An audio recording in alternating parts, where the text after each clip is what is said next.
నోరూరించే ఉసిరావకాయ చిటికెలో తయారీ ఎలా చేయాలో చూద్దామా. హలో ఫ్రెండ్స్, నమస్తే. Sunitha cookery show healthy home ఫుడ్కి తిరిగి స్వాగతం.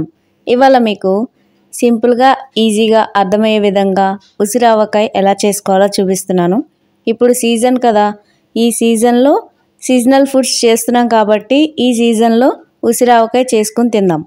సో ఎక్కడ స్కిప్ చేయకుండా కంప్లీట్గా వీడియో చూసేయండి. అప్పుడే మీకు ఉసిరావకాయ ఎలా చేయాలో సింపుల్గా అనేది మీకు తెలుస్తుంది. ఈ వీడియో, ఈ రెసిపీ మీకు నచ్చినట్లయితే లైక్ చేసి, షేర్ చేసి, రెడ్ కలర్ ఉన్న సబ్స్క్రైబ్ బటన్ పక్కన ఉన్న గంట ప్రెస్ చేసి ఆల్ అని సెలెక్ట్ చేసి చాలు.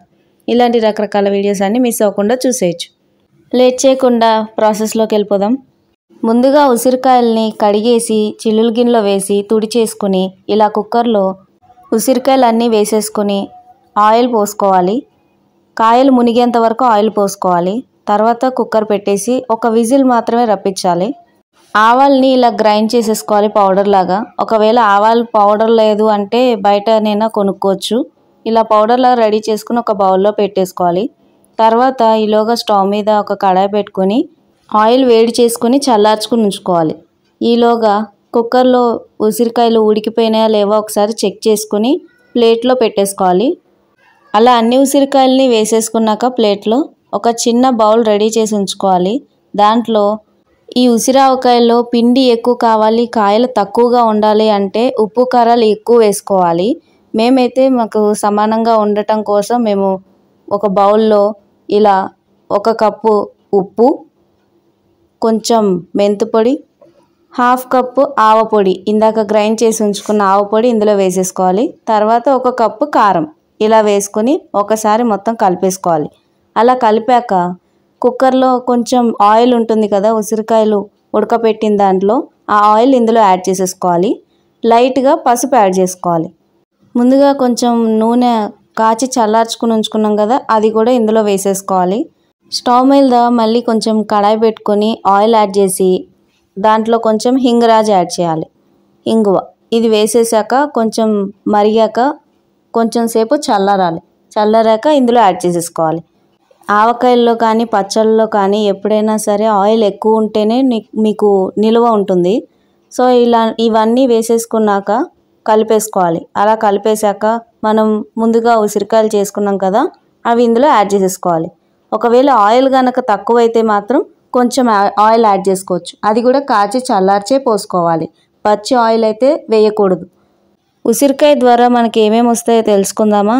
హార్ట్కి చాలా మంచిది, ఇమ్యూన్ ఫంక్షన్ చేస్తుందంట, అంటే రెసిస్టెన్స్ పవర్ని పెంచుతుంది, వెయిట్ని మేనేజ్ చేస్తుంది, స్కిన్ని హెయిర్ని హెల్తీగా ఉంచుతుంది, డైజెషన్ని శుభ్రంగా చేస్తుంది, లివర్ ఫంక్షనాలిటీ, కిడ్నీ హెల్త్ ఇవన్నీ కూడా మంచిగా చేస్తుంది.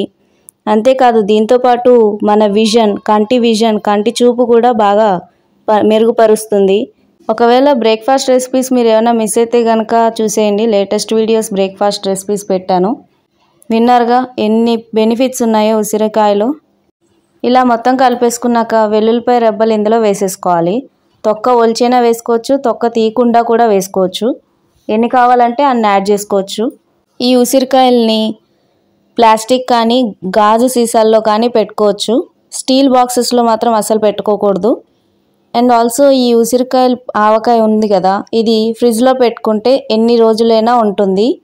ఒకవేళ బయట పెడితే గనక కొన్ని రోజులకి, అంటే 5 to 6 months వరకు ఇలానే నిగనిగలాడుతుంది. ఆ తర్వాత కొంచెం నల్లబడుతుంది. ఆ నల్లబడకుండా ఉండడం కోసమే ఫ్రిడ్జ్లో పెట్టేయటం. ఈ ఫ్రిడ్జ్లో పెడితే ఇప్పుడు ఇలా కలర్ ఎలా ఉందో అలానే కలర్ ఉంటుంది, ఎక్కడ షేడ్ మారదు. మినిమం సంవత్సరం పాటు నిల్వ ఉంటుంది. మనం వాడుకునే దాన్ని బట్టి నేను మినిమం ఇన్ని ఇయర్స్ ఉంటుందని చెప్పాను. ఈ ఉసిరావకాయ దోశల్లోనైనా, ఇడ్లీల్లోనైనా, ఉప్మాల్లోనైనా, అన్నంలో ముద్దపప్పు, నెయ్యి ఈ ఉసిరావకాయ వేసుకొని తింటే ఉంటుంది చాలా, అంటే చాలా డెలిషియస్గా ఉంటుంది. మనం నార్మల్ ఆవకాయ టేస్ట్ ఎలా ఉంటుంది అలానే ఉంటుంది. ఈ ఉసిరావకాయ ద్వారా మనకి విటమిన్ సి కూడా వస్తుంది కదా, హెల్త్కి కూడా చాలా మంచిది. చూసారుగా, ఈ వీడియో పూర్తిగా చూసిన వాళ్ళందరికీ చాలా థ్యాంక్స్. పెరుగన్నంలో కలుపుకొని ఈ ఉసిరికాయ ముక్క పెట్టుకొని తింటూ ఉంటే ఉంటుంది సూపర్, అంటే సూపర్ అంటారు. చూసారుగా, ఉసిరావకాయ ఇన్స్టెంట్గా ఈజీగా డెలిషియస్గా అయిపోయే విధానం మీకు చూపించాం. ఈ ప్రాసెస్ మీకు నచ్చినట్లయితే లైక్ చేసి షేర్ చేసి కామెంట్ సెక్షన్లో రాసి పంపించేయండి. మళ్ళీ ఇంకో రెసిపీతో మళ్ళీ కలుద్దామా? Until then, stay tuned to Sunita Cookery Show. Have a nice day. Happy cooking.